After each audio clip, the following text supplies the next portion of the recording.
So the Oil and Gas Decarbonization Charter was launched at the COP28 under the leadership of Dr. Sultan Al-Jaber, but also with the industry leaders and also the Ministry of the Kingdom of Saudi Arabia.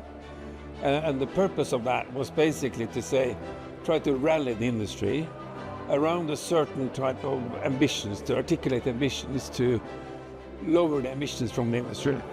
Because it's an important fact that a very large share of the emissions that we experience now are coming from the production of oil and gas.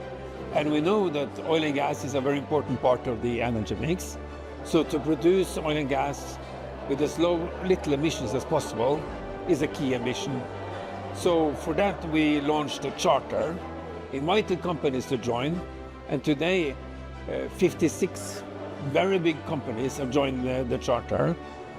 They have activities in more than 100 countries, covering nearly 50% of the world's oil and gas production, with more than 6,700 oil fields covered. And together these companies have set some very meaningful ambitions to bring their emissions from their operations down to near zero, and particularly focusing on reducing methane and flaring towards 2030.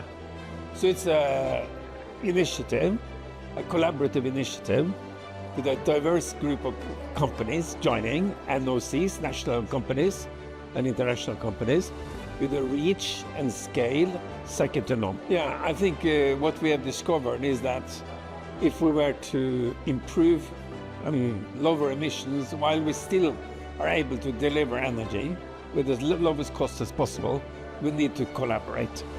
And with this MOU, we are reinforcing the collaboration.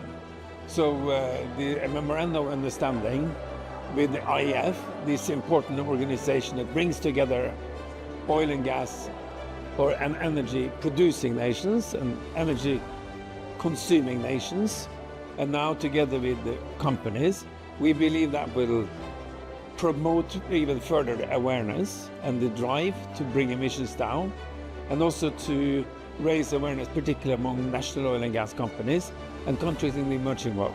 To me, I think there's a recognition of the importance of energy in the society we live in. It's the heart of society in a way. Everything would rely on access to energy. But we have come to take that for granted. But looking ahead with the unprecedented growth in the population, energy demand, we need to think very seriously on how do we get hold of energy, what kind of energy do we need in the future, how could we make that as sustainable as possible.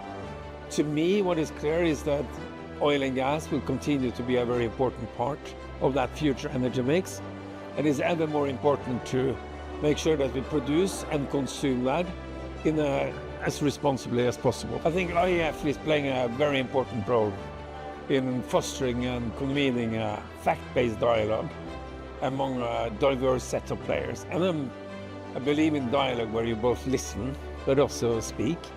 And here I think this blends also with some of the views in this region, that they spend time on dialogue, they embrace technology and facts. So I think they play an important role, and today's meeting has been very good.